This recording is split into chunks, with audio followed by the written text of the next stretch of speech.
നാഗാലാൻഡിലൂടെയുള്ള നമ്മുടെ യാത്ര വീണ്ടും തുടരുകയാണ്. അപ്പോൾ ഇന്നത്തെ യാത്ര നമ്മളെ നാഗാലാൻഡിലെ ലോക്കൽ ബസ്സിലാണ് കേട്ടോ. 20 രൂപയുടെ ദൂരം മാത്രമേ ഒരു ബസ്സിൽ നമുക്ക് സഞ്ചരിക്കാൻ പറ്റൂ. ഇതാ 20 രൂപയുടെ ദൂരമായിട്ടുണ്ട്. ഇനി നമ്മൾ അടുത്ത സ്ഥലത്തേക്ക് പോകണമെങ്കിൽ അടുത്തൊരു 20 രൂപക്ക് ടിക്കറ്റ് എടുത്തിട്ട് പോകാം. അപ്പോൾ ഫസ്റ്റത്തെ ബസ്സിൽ നിന്ന് ഇറങ്ങിയപ്പോൾ കണ്ട ഒരു വ്യൂ ആണ് കേട്ടോ ഇത്. വളരെ മനോഹരമായിട്ടുണ്ട് കൊഹിമ സിറ്റിയുടെ ഈ ഒരു വ്യൂ. എന്താ പറയുക, നമ്മുടെ മാച്ച് ബോക്സ് ഒക്കെ ഇങ്ങനെ അടുക്കി വെച്ചതുപോലെ നല്ല രസമുണ്ടായിരുന്നില്ലേ. അങ്ങനെ നമ്മളിതാ നെക്സ്റ്റ് ബസ്സിൽ കയറി. ആദ്യം വന്ന ബസ്സിൻ്റെ മുമ്പിൽ തന്നെ ഈ ബസ് അവിടെ നിർത്തി വെച്ചിട്ടുണ്ടായിരുന്നു. അപ്പോൾ ഇതിൽ കയറിക്കോ എന്ന് പറഞ്ഞു. അങ്ങനെയാണ് ഇതിൽ കയറിയിട്ടുള്ളത്. ഇതിൽ നമ്മൾ 20 രൂപയുടെ ടിക്കറ്റാണ് എടുത്തിട്ടുള്ളത് കേട്ടോ. അങ്ങനെ ഇതാ ആ ബസ്സിൽ നിന്ന് ഇറങ്ങി. അപ്പോഴിതാ കുറച്ച് ചേച്ചിമാർ ഇവിടുന്ന് എന്തോ ഉണ്ടാക്കുന്നുണ്ട് കേട്ടോ. വാഴയിലയിലൊക്കെയാണ് അവരത് സെർവ് ചെയ്തിട്ടുണ്ടായിരുന്നത്. നമ്മളങ്ങനെ മൂന്നാമത്തെ ബസ്സിലെയും ടിക്കറ്റ് എടുത്തിട്ടുണ്ട്. 20 രൂപയുടെ ടിക്കറ്റ് തന്നെയാണ് ഇതിൽ എടുത്തിട്ടുള്ളത്. പക്ഷേ നമ്മൾ 20 രൂപ മുഴുവനായിട്ട് യാത്ര ചെയ്തിട്ടില്ല. നമ്മൾ സെക്രട്ടേറിയറ്റ് ഗേറ്റ് നമ്പർ 2 ഇതാ ഇറങ്ങിയിട്ടുണ്ട്. എന്തിനാണെന്ന് വെച്ചിട്ടുണ്ടെങ്കിൽ പിസോ ഹില്ല് കാണുന്നതിന് വേണ്ടിയിട്ടാണ്. പക്ഷേ അതിന്ന് ഇവിടെ അടച്ചിട്ടിരിക്കുകയാണ്. നമ്മൾ 3 ബസ്സൊക്കെ കയറി എത്തിയിട്ട് ഇപ്പോൾ എന്താ കാര്യമായത് നോക്ക്. പക്ഷെ നമുക്കിതാ ഇതിലൂടെ കാണാം.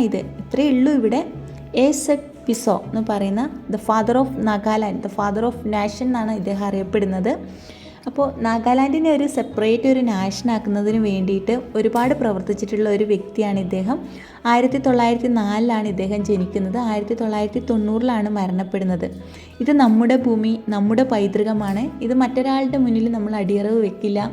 എതിരാളികൾ നമ്മളെ കൂടുതൽ മൂർച്ചപ്പെടുത്തും എന്നൊക്കെയാണ് ഇദ്ദേഹത്തിൻ്റെ വാക്കുകൾ.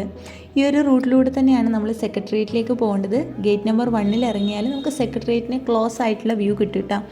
ഈ ഒരു റൂട്ടിലൂടെ നടക്കുമ്പോഴേ നമ്മൾ ഇവിടുത്തെ ഒരുപാട് ഭരണപരമായിട്ടുള്ള സ്ഥാപനങ്ങളൊക്കെ കാണുന്നുണ്ട്.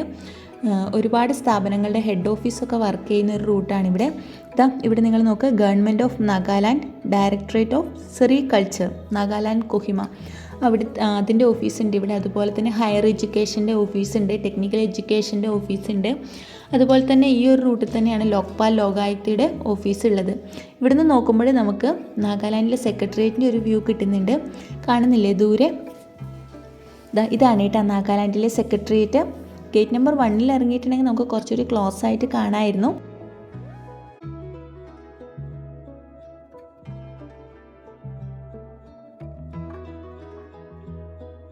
നെക്സ്റ്റ് നമ്മൾ പോകാൻ വേണ്ടി പോകുന്നത് നാഗാലാൻഡ് സ്റ്റേറ്റ് മ്യൂസിയത്തിലേക്കാണ്. നമ്മൾ രാവിലെ വന്നിട്ടുള്ള സെയിം റൂട്ടാണ്. ഒരു ബസ് തിരിച്ച് കയറിയിട്ടുണ്ട്.